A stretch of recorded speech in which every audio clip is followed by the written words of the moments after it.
At Healthcare Partners Medical Group, our mission is to provide the highest quality of healthcare to each and every patient. With 5 locations in Pahrump, we are local doctors you know and trust. We want to thank you for choosing us. Quality care starts here.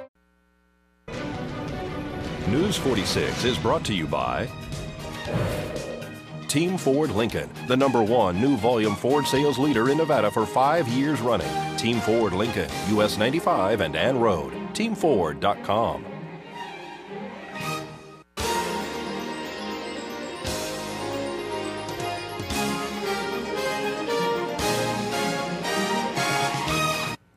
Welcome back to News 46. The National Geographic Channel will be airing a new show called Curveball.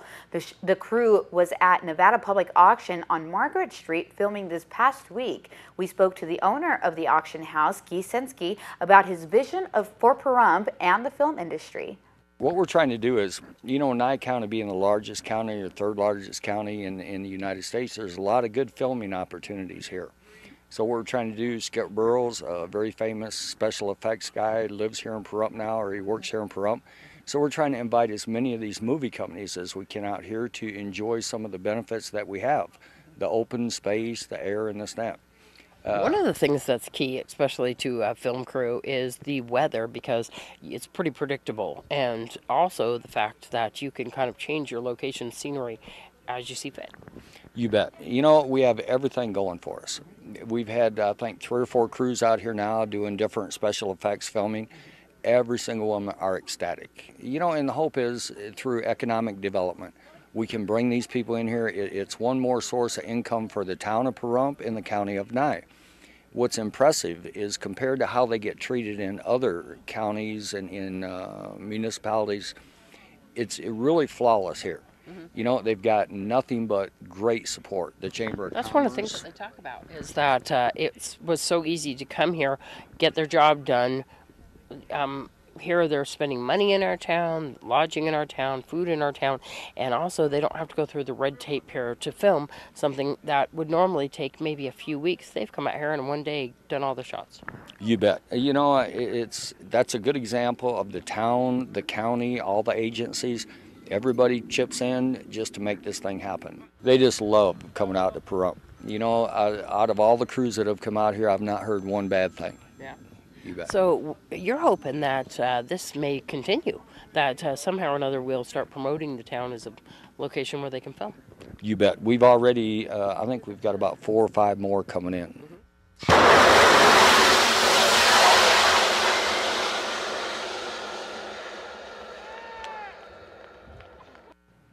You may have seen the episode of 2020 where the Cooper family decided to go on a day trip to Scotty's Castle and ended up fighting for their lives. The Coopers joined Deanna O'Donnell in KPVM studios to tell their tale of their fateful trip in part 1 of Lost in Death Valley.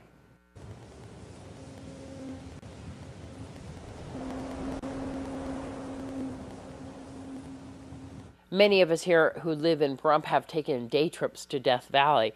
However, 3 women went to Death Valley and happened to find themselves lost. We're going to speak to Donna, Jenny, and Donna's husband, Roger. It was myself, Jenny, and my daughter, Gina. What happened? Let's go back to that day. We went for an afternoon trip to Scotty's Castle.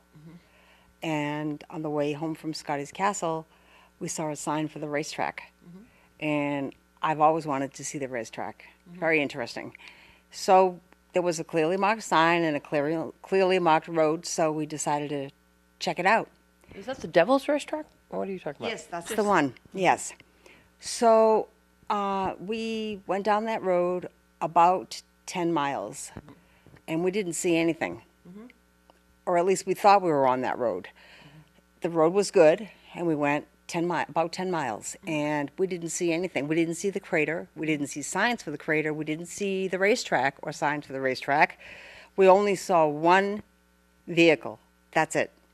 So after 10 miles, I said, this is not right. So we turned around, and we turned around at Tea Kettle Junction. And right there are a bunch of roads all intersecting right there.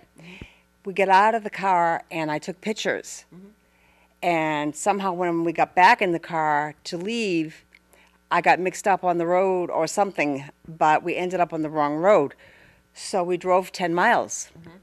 Well, after that 10 miles, we realized we weren't back on the main route where we came. So I turned on the GPS at that time. And that's when the nightmare began. You know, we've been criticized for not having maps and not being prepared. We were. We had brand new maps. We had plenty of water, food, clothes, blankets, first aid kit. We had road hazard kit. We had everything. That's unusual, actually. Most people are taking a day trip to have that many supplies on them. You were just going out for the day? Yes, we're only going to Scotty's Castle, and I am always prepared because we travel a lot, and I always want to be more prepared than less. But we got lost. We simply got lost. You know, it wasn't the GPS's fault because none of those roads have been updated in like 40 years, which is the big problem there. There's no GPS, there's no cell phone. We all had cell phones and we all had chargers with us. We plugged in the chargers, we tried the cell phone, we tried dialing 911. Nothing worked. Wow. So we had no choice but to follow the GPS. Of course, we'll bring you more on this story in the coming days. This is Deanna O'Donnell for News 46. An Easter egg hunt was held Saturday at the Pahrump Community Library. We spoke to librarian Miss Brenda. We're having our 12th annual Easter egg hunt for the children. And you've staggered the age groups too as well. Yes, we got such big groups we had to. So we have at 10 o'clock, which we've just had, we have 0 through 5, and at 10:30 we'll have the rest of the ages come in. And it's going to be wild in here, isn't it? It has been wild, and it's probably going to get wilder with the older kids. You guys are hiding little paper eggs. Tell me about that. Yes, we hide paper eggs that we make with our cutter, our special cutter that we have. We hide them in the books. They bring back 5 and they get candy for that. Oh, see? And the parents are allowed to go with the younger ones. Are you going to have the parents go with the older ones too as well? They don't usually because they're old enough to do it on their own. But yeah, the younger ones have their parents with them. How'd you guys like the Easter egg hunt here at the library?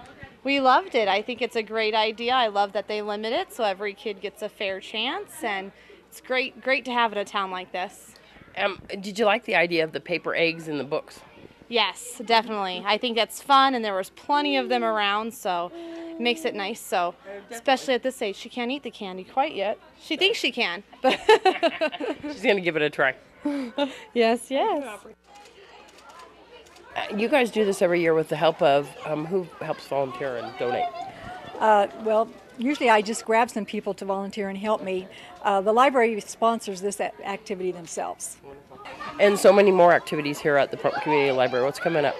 Well, we're preparing now for our summer reading club, which will be starting in June. We haven't set the exact date, but we're going to be having a lot of fun. We have a storyteller coming, a gentleman who plays the guitar and sings songs is coming, and I think we're going to have a little mini fair for them to have fun at also this year. How can they get the schedule? We have a schedule here, a monthly calendar that you can pick up. If you have any questions, you can also call the library at 727-5930, and we can give you the information over the phone, and you're welcome to come in. Please come in and see us. We'll have more local news and weather right after these messages.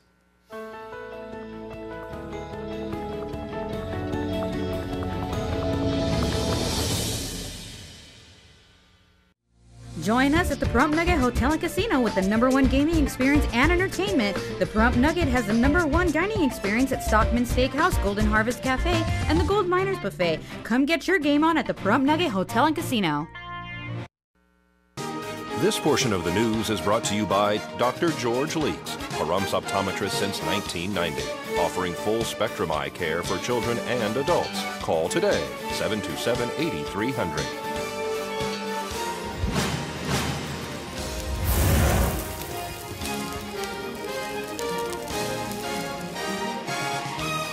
Welcome back to News 46. Nelson, a small Georgia city north of Atlanta, is requiring the head of virtually every household to own a firearm. The community's 5-member council voted unanimously to approve the measure last night. The proposal was modeled on a similar law in nearby Kennesaw. a measure that has been in the book since 1982. Nelson, which numbers around 1,300 people, is the second city in the state to mandate gun ownership. People with physical or mental disabilities are exempt from the law, as are paupers, felons, and those who are opposed to gun ownership based on belief or religion doctrine. Now here's today's business news with Angela Miles in First Business Brief. This is the First Business Brief for Tuesday, April 2nd. I'm Angela Miles. A spring surprise is happening at gas pumps around the nation. For the first time in a decade, gas prices fell in March and could continue to fall. It's mostly because of an increase in refinery production. Prices at the pump declined 15 cents in March. The average gallon of regular is going for $3.63, down dramatically from a year ago when prices were close to $4. Tesla is boasting about turning a profit, and it's driving share prices higher. Tesla stock jumped more than 17% yesterday as the high-tech automaker revealed its electric sedan sales exceeded expectations. The profit is a first for the electric car company. In Japan, sales of mini-mobiles are reaching a record high. 1.57 million mini cars sold, up 23% from last year. It could signal a shift to smaller vehicles. That's the First Business Brief. I'm Angela Miles. Quilts for Cancer is holding a fabric and fun drive to benefit CASA and hospice for veterans in Pahrump. The event will be held this Saturday, April 6th from 10 a.m. until 2 p.m. at Saida Trudeau Auto Dealership. For more information, call 751-5356. Now stay right here for weather with Ian B. Clark right after these messages.